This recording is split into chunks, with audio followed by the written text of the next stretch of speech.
ಮಹೋತ್ಸವದ ಸ್ನೇಹಿತರೆ, ಸರ್ವೇ ಸುಖಿನಃ ಸರ್ವೇ ಸಂತು ನಿರಾಮಜನ ಶಲಾಕೆ ಚಕ್ಷುರುನ್ಮೇಲಿತ ಮೇನ ತಸ್ಮೈ ಶ್ರೀ ಗುರುವೇ ನಮಃ ಎಂದು ಹರಗುರುಚರ ಮೂರ್ತಿಗಳನ್ನ ನನ್ನ ಹೃದಯ ಮಂದಿರದಲ್ಲಿ ಸ್ಮರಿಸುತ್ತಾ ಕಾರ್ಯಕ್ರಮವನ್ನ ವಿದ್ಯುಕ್ತವಾಗಿ ಪ್ರಾರ್ಥನೆಯೊಂದಿಗೆ ಶ್ರೀ ವೀರೇಶ್ ಬಿ ಎ ಅಂತಿಮ ವರ್ಷದ ವಿದ್ಯಾರ್ಥಿ ಪ್ರಾರ್ಥನೆಯನ್ನು ನೆರವೇರಿಸಿಕೊಡಬೇಕಂತ ನಾನು ವಿದ್ಯಾರ್ಥಿಗಳು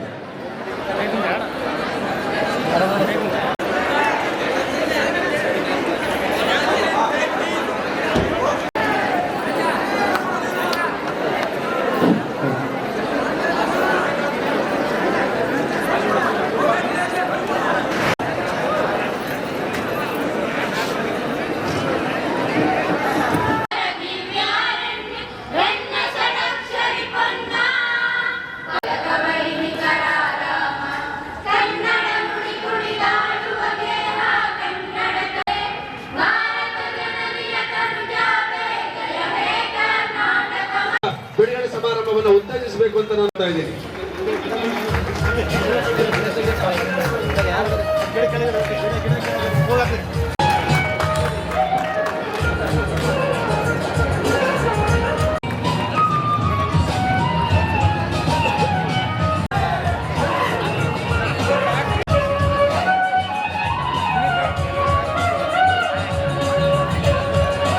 ವಿಶ್ವವಿದ್ಯಾಲಯ ಮಟ್ಟಕ್ಕೆ ಪ್ರಥಮ ಸ್ಥಾನ ಪಡೆದಂತಹ ಮಹಿಳಾ ಕಬಡ್ಡಿ ತಂಡ ಇದು.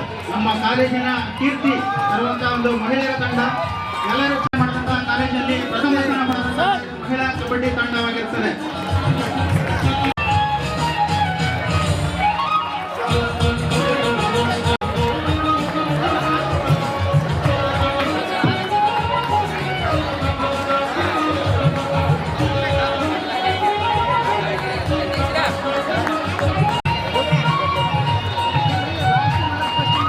ಈ ವಿದ್ಯಾರ್ಥಿಗಳ ಸಾಧನೆಗೆ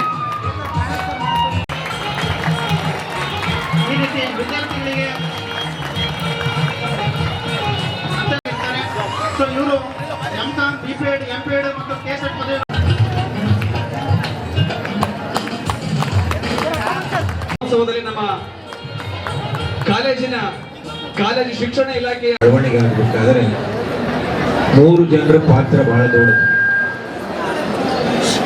ಒಂದು ಆಡಳಿತ ಮಂಡಳಿ, ಪ್ರಿನ್ಸಿಪಾಲ್, ಎರಡನೇದು ಅಧ್ಯಾಪಕರು, ಮೂರನೇದು ವಿದ್ಯಾರ್ಥಿಗಳ ಪಾತ್ರ.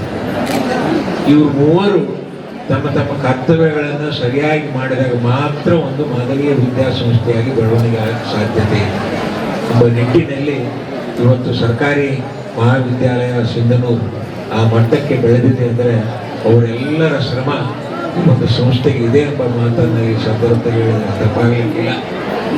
ಇವತ್ತು ಕಲಿಯುಗ, ಇಲ್ಲಿ ಎಲ್ಲ ರಂಗಗಳಲ್ಲಿ ಒಬ್ಬ ವಿದ್ಯಾರ್ಥಿ ತನ್ನ ಬಾಳನ್ನ, ತನ್ನ ಭವಿಷ್ಯವನ್ನ ಬಂಗಾರ ಮಾಡಬೇಕು, ನಿರ್ಮಾಣ ಮಾಡ್ಕೋಬೇಕು ಅಂದರೆ ಎಲ್ಲ ರಂಗಗಳಲ್ಲೂ ಕೂಡ ಸಕಲ ಕಲಾ ವಲ್ಲಭನ್ನಾದಂಗೆ ಆಗಬೇಕು. ಅಂದರೆ ಎಲ್ಲ ಕಲೆಯನ್ನು ಬಲ್ಲಿರ್ತಕ್ಕಂಥ ವ್ಯಕ್ತಿಯಾಗಿ ಹೊರಹೊಮ್ಮಿದಾಗ ಮಾತ್ರ ಆ ವಿದ್ಯಾರ್ಥಿಗೆ ಮುಂದಿನ ಭವಿಷ್ಯ ಇರುತ್ತೆ. ಆ ನಿಟ್ಟಿನಲ್ಲಿ ಪ್ರಯತ್ನಗಳು ಈ ಒಂದು ಸಂಸ್ಥೆಯಿಂದ ಪ್ರಾರಂಭ ಆಗಬೇಕು.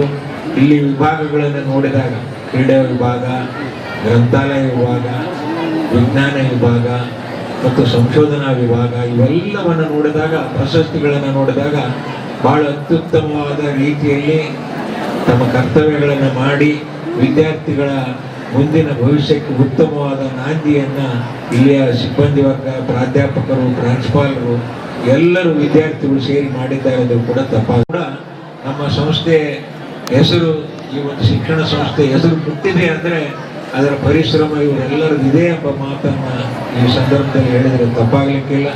ಈ ಒಂದು ಮಾದರಿಯ ಸಂಸ್ಥೆಯಾಗಿ ಬೆಳಿಬೇಕಾದರೆ ಇನ್ನೂ ಬಹಳಷ್ಟು ಬದಲಾವಣೆಗಳು ಮುಂದಿನ ದಿನಗಳಲ್ಲಿ ಮಾಡಬೇಕಾದಂಥ ಅವಶ್ಯಕತೆ ಕೂಡ ಇದೆ. ಮೂಲಭೂತ ಸೌಕರ್ಯಗಳು ಈಗಾಗಲೇ ಕಟ್ಟಡ ಹಳೆದಾಗಿದೆ. ಆ ಕಟ್ಟಡಕ್ಕೆ ಬೇಕಾಗಿರ್ತಕ್ಕಂಥ ಅನುದಾನವನ್ನು ರಾಜ್ಯ ಸರ್ಕಾರದಿಂದ ಮಂಜೂರು ಮಾಡಿಸಿ ಟೆಂಡರ್ ಕರೆದು ಇನ್ನೊಂದು 3-4 ತಿಂಗಳಲ್ಲಿ ಗುದ್ಲಿ ಪೂಜೆ ಮಾಡಿ ಹೊಸ ಕಟ್ಟಡವನ್ನು ಕೂಡ ಪ್ರಾರಂಭ ಮಾಡುತ್ತೀವಿ ಎಂಬ ಮಾತನ್ನು ಹಣ ಮಂಜೂರಿ ಆಗಿದೆ. ನಿಮ್ಗೆ ಬೇಕಾಗ್ತಕ್ಕಂಥ ಮೂಲಭೂತ ಸೌಕರ್ಯಗಳು ಯಾವ ರೀತಿ ಕಟ್ಟಡದಲ್ಲಿ ಇರಬೇಕು ಅದರದ್ದೊಂದು ಪ್ಲ್ಯಾನ್ ಮಾಡಬೇಕು. ಆ ಪ್ಲ್ಯಾನ್ ಮಾಡಬೇಕಾದ್ರೆ ಬೆಂಗಳೂರಿನಲ್ಲಿರ್ತಕ್ಕಂಥ ಒಬ್ಬ ಆರ್ಕಿಟೆಕ್ಚರ್ ಈಗಾಗಲೇ ಮಾತುಕತೆ ಆಗಿದೆ. ಅವರು ಈ ವಾರದಲ್ಲಿ ಬಂದು ಈ ಸ್ಥಳವನ್ನು ಪರಿಶೀಲನೆ ಮಾಡಿ ವೀಕ್ಷಣೆ ಮಾಡಿ ಅದಕ್ಕೆ ಬೇಕಾಗ್ತಕ್ಕಂಥ ಪ್ರಾಂಶುಪಾಲರು ಮತ್ತು ಪ್ರಾಧ್ಯಾಪಕರ ಜೊತೆ ಚರ್ಚೆ ಮಾಡಿ ಯಾವ್ಯಾವ ಹಂತದಲ್ಲಿ ಯಾವ್ಯಾವ ವಿನಾಶ ಮಾಡಬೇಕು, ಪ್ಲಾನ್ ಮಾಡಬೇಕು ಎಂಬುದನ್ನು ಯೋಚನೆ ಮಾಡಿ ನಿರ್ಧಾರ ಮಾಡತಕ್ಕಂಥ ಪ್ರಯತ್ನ ಮಾಡುವುದರ ಜೊತೆಗೆ ಮುಂದಿನ ದಿನಮಾನಗಳಲ್ಲಿ ಇಲ್ಲಿ ಬಹಳಷ್ಟು ಬದಲಾವಣೆಗಳು. ಬೆಂಗಳೂರು, ನಮ್ಮ ಹೈದರಾಬಾದ್, ಕರ್ನಾಟಕ ಶಿಕ್ಷಣ ರಂಗದಲ್ಲಿ ಬಹಳ ಹಿಂದುಳಿದಿರ್ತಕ್ಕಂಥ ಪಟ್ಟವನ್ನು ನಾವು ಕಟ್ಕೊಂಡಿದ್ದೀವಿ. ಅದು ಬದಲಾವಣೆ ಆಗಬೇಕು. ಬದಲಾವಣೆ ಆಗಬೇಕಾದ್ರೆ ಅದಕ್ಕೆ ತಕ್ಕಂಥ ಮೂಲಭೂತ ಸೌಕರ್ಯಗಳ ಜೊತೆಗೆ ತಾಂತ್ರಿಕತೆ ಬಹಳಷ್ಟು ಮುಖ್ಯ ಇವತ್ತಿನ ಕಾಲಮಾನದಲ್ಲಿ. ಯಾಕಂದ್ರೆ ಕಲಿಯುಗ, ತಾಂತ್ರಿಕ ಯುಗ, ಪೈಪೋಟಿ ಯುಗ, ಈ 3 ಯುಗಗಳಲ್ಲಿ ತಾವೆಲ್ಲ ಮುಂದಿನ ಭವಿಷ್ಯವನ್ನು ಕಾಣತಕ್ಕಂಥ ನಿಟ್ಟಿನಲ್ಲಿ ಪ್ರಯತ್ನಗಳು ವಿದ್ಯಾರ್ಥಿಗಳು ಮಾಡಬೇಕು ಮತ್ತು ಅಧ್ಯಾಪಕರು ಮತ್ತು ಪ್ರಾಂಶುಪಾಲರು ಮಾಡತಕ್ಕಂಥ ಕೆಲಸ ಮಾಡಬೇಕಾಗಿದೆ. ಅದು ಬೇಕಾಗ್ತಕ್ಕಂಥ ಯೋಜನೆಗಳಲ್ಲಿ ಮತ್ತು 26 ನಮ್ಮ ಕರ್ನಾಟಕ ಸರ್ಕಾರ ಒಂದು ಸಾಫ್ಟ್ವೇರ್ ಡೆವಲಪ್ ಮಾಡಿದೆ. ನಮ್ಮ ಭಾಗದಲ್ಲಿ ಕರ್ನಾಟಕದಲ್ಲಿ ಕನ್ನಡ, ಹಿಂದಿ, ಇಂಗ್ಲಿಷ್ 3 ಲ್ಯಾಂಗ್ವೇಜ್ ಹೆಚ್ಚು ಕಡಿಮೆ ಎಲ್ಲರೂ ಮಾತಾಡೋದು ಕಲಿಯೋದು.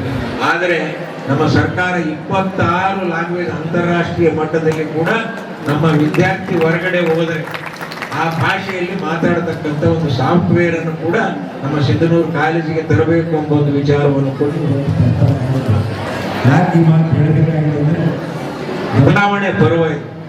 ಕಾಲಕ್ಕೆ ತಕ್ಕಂತೆ ವಿದ್ಯಾರ್ಥಿಗಳಲ್ಲಿ ಬದಲಾವಣೆ ಬರಬೇಕು, ಕಾಲಕ್ಕೆ ತಕ್ಕಂತೆ ಆಡಳಿತದಲ್ಲಿ ಬದಲಾವಣೆ ಬರಬೇಕು, ಕಾಲಕ್ಕೆ ತಕ್ಕಂತೆ ಸರ್ಕಾರದಲ್ಲಿ ಕೂಡ ಬದಲಾವಣೆಗಳನ್ನು ತಂದು ನಮ್ಮ ಅಂತಾರಾಷ್ಟ್ರೀಯ ಮಟ್ಟದಲ್ಲಿ ಈ ಒಂದು ಸಂಸ್ಥೆಗಳು ಬೆಳಿಬೇಕು. ಅಂತಾರಾಷ್ಟ್ರೀಯ ಮಟ್ಟದಲ್ಲಿ ಸಂಸ್ಥೆಗಳು ಬೆಳಿಬೇಕಾದ್ರೆ ಅದು ಪೂರಕವಾಗಿರ್ತಕ್ಕಂಥ ಎಲ್ಲ ಸೌಲಭ್ಯಗಳನ್ನು ಒದಗಿಸಿದಾಗ ಮಾತ್ರ ಅಂತಾರಾಷ್ಟ್ರೀಯ ಮಟ್ಟದಲ್ಲಿ ಬೆಳವಣಿಗೆ ಆಗಕ್ಕೆ ಸಾಧ್ಯತೆ. ಉದಾಹರಣೆಗೆ ಇವತ್ತು ಒಬ್ಬ ವಿದ್ಯಾರ್ಥಿ ಈ ಶಾಲೆಯಿಂದ ಪ್ರಾರಂಭ ಆಗಿ ಉನ್ನತ ಶಿಕ್ಷಣ ಪಡೆದು ಎಲ್ಲೋ ಜರ್ಮನಿಗೆ ಹೋದನಂತ ತಿಳ್ಕೊಂಡು ಜರ್ಮನಿ ಭಾಷೆ ಬರಂಗಿಲ್ಲ, ಅದೇ ಭಾಷೆ ಇಲ್ಲಿ ಕಲ್ತಿದ್ರೆ ಅಲ್ಲಿ ಹೋಗಿ ಒಂದು ಜೀವನ ಮಾಡಬಹುದು ಅಂತ ವಿಚಾರಗಳನ್ನು ಇಟ್ಕೊಂಡು 6 ಈಗಾಗಲೇ ವೈಜನಾಥ್ ಅವರು ಹೇಳಿದರು. ಇವತ್ತು ಬೆಂಗಳೂರಿನಿಂದ ನಮ್ಮ ಕಮಿಷನರೇಟ್ರಿಂದ 2 ತಾಂತ್ರಿಕರನ್ನ ಕಳಿಸ್ಕೊಟ್ಟಿದ್ದೇವೆ. ಈ ಬಿಲ್ಡಿಂಗ್ ಪ್ಲಾನಿಂಗ್ ಜೊತೆಗೆ ಬೇರೆ ಬೇರೆ ಬದಲಾವಣೆಗಳನ್ನು ಯಾವ್ಯಾವುದರಲ್ಲಿ ನಾವು ಬದಲಾವಣೆಗಳನ್ನು ತರಬೇಕು ಎಂಬ ವಿಚಾರದಲ್ಲಿ ಅವರು ಈಗಾಗಲೇ ಪ್ರಸ್ತಾಪ ಮಾಡಿದ್ದಾರೆ.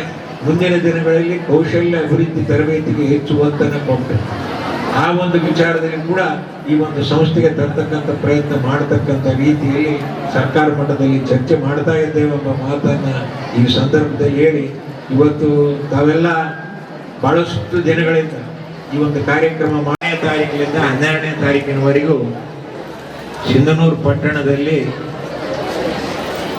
ಸಿಂಧನೂರು ದಸರಾ ಮಹೋತ್ಸವ ಕಾರ್ಯಕ್ರಮ ಬಹಳ ವಿಜೃಂಭಣೆಯಿಂದ,